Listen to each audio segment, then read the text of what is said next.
बाबा जी की प्यारी साध संगत जी, राधा स्वामी जी, प्यारी साध संगत जी, आज की जो साखी मैं आपको सुनाने जा रही हूँ, ये साखी बहुत बड़ी प्रेरणा देने वाली साखी है।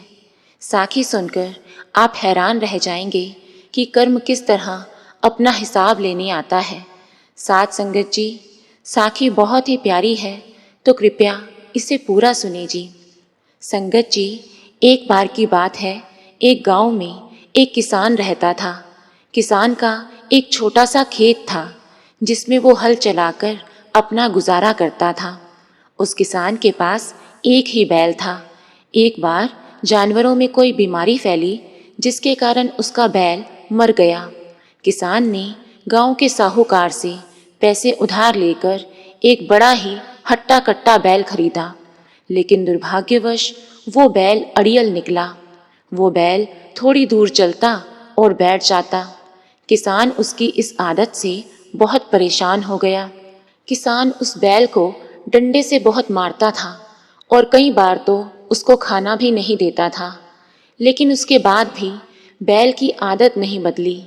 किसान उसे बहुत मारता था, लेकिन फिर भी वो नहीं उठता था। किसान को समझ नहीं आ रहा था कि वो क्या करे। एक दिन किसान को खेत की बुआई करनी थी, परंतु इसी बीच बैल चलते चलते बीच में बैठ गया। किसान ने बैल को उठाने का बहुत प्रयत्न किया, लेकिन वो बैल नहीं उठा। आखिरकार किसान के परिवार के भरण पोषण का सवाल था। अगर चलेगा नहीं तो खेत की बुआई कैसे होगी, और खेत की बुआई नहीं हो पाई तो उसके परिवार का गुजारा कैसे होगा। तो साध संगत जी, जब उस किसान का बैल खेत में बैठ गया और किसान उसको उठाते उठाते थक गया, लेकिन वो टस से मस भी नहीं हुआ, तब वो किसान गुस्से के मारे उसे मारने लगा। तब भी नहीं माना तो किसान नुकीली कीलों वाला डंडा लेकर आया और बैल की पीठ पर मारने लगा, लेकिन इतनी मार खाने के बाद भी वो बैल नहीं उठा। संयोगवश उसी समय गुरु नानक देव जी और भाई मर्दाना उधर से गुजर रहे थे। गुरु नानक देव जी ने देखा किसान बैल को बहुत बुरी तरह से मार रहा है, लेकिन बैल है इतनी मार खाने के बाद भी उठने का नाम नहीं ले रहा। गुरु नानक देव जी ये सब देखकर उस किसान के पास पहुँचे और उसे कहा कि तुम उसे इतनी बुरी तरह क्यों मार रहे हो। किसान ने गुरु नानक देव जी को देखा तो उसने बैल को मारना बंद कर दिया। गुरु नानक देव जी ने कहा, तुम रुको, मैं देखता हूँ। ये कहकर गुरु नानक देव जी ने बैल के कान में कुछ कहा।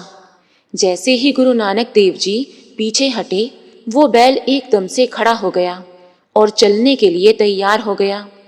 बैल को चलने के लिए तैयार देखकर वो किसान बहुत खुश हुआ। किसान ने गुरु नानक देव जी के चरणों में माथा टेका और पूछा, आपने बैल के कान में ऐसा क्या कह दिया जो बैल एकदम से उठकर खड़ा हो गया? ये तरीका आप मुझे भी बता दो। मेरे गांव में ऐसे बहुत से बैल हैं, मैं उनको भी इसी तरीके से ठीक कर दूंगा। तो साध संगत जी, उस किसान ने गुरु नानक देव जी की आंखों में देखा। उनकी आंखों में नमी थी। गुरु नानक देव जी ने उस किसान को कहा, बेटा, मैंने बैल के कान में कोई मंत्र नहीं कहा, बल्कि उसे उसका कर्जा याद दिलाया है। जिसका लिया है उसको चुकाना ही पड़ेगा। गुरु नानक देव जी ने कहा, पिछले जन्म की बात है, तुम पिछले जन्म में भी किसान थे और ये बैल एक बहुत बड़ा साहूकार था। पूरे गांव में साहूकार का बहुत आदर सम्मान था। पूरा गांव साहूकार की हर बात पर विश्वास करता था। तुम्हारे पास थोड़ी सी जमीन थी जिस पर तुम खेती करते थे। तुम्हारे परिवार में एक बेटी थी। तुम अपनी बेटी की शादी के लिए थोड़ा बहुत पैसा साहूकार के पास जमा करते थे। तुमने सोचा था कि जब बेटी की शादी का समय आएगा तो ये पैसा तुम्हारे काम आएगा। धीरे धीरे करके तुम्हारी लड़की बड़ी हो गई और पैसा भी बढ़ गया।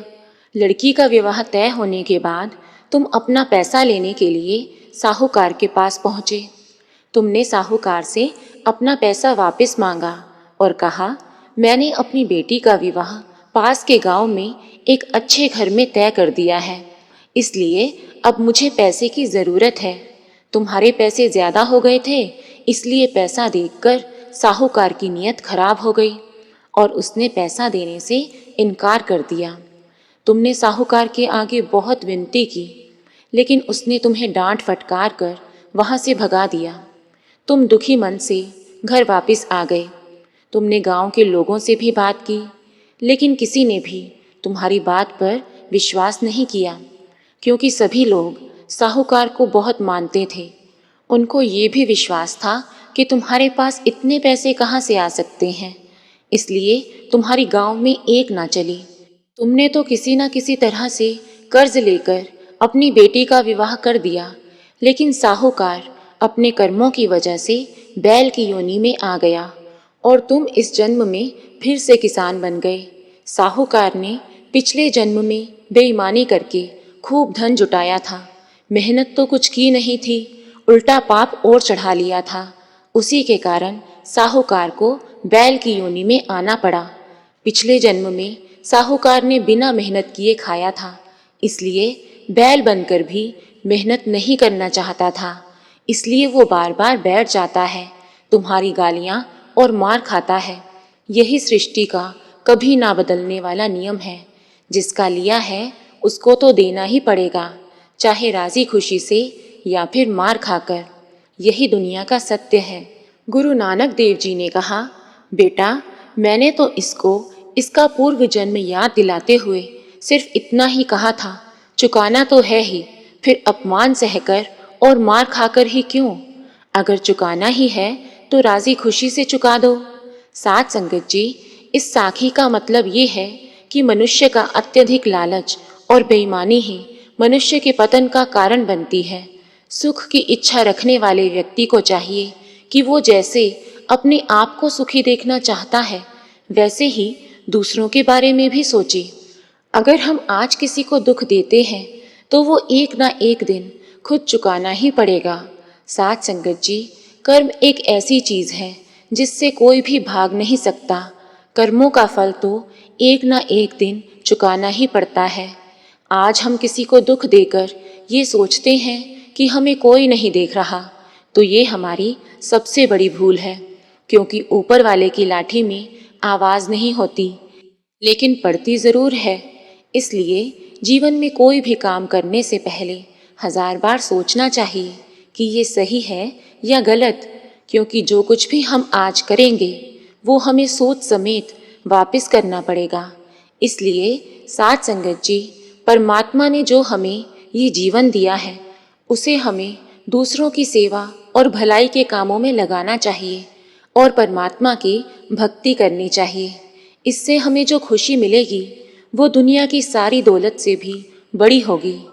साथ संगत जी, अगर आपको रूहानी साखियाँ सुनना अच्छा लगता है तो कृपया हमारे चैनल को सब्सक्राइब करें जी। राधा स्वामी जी।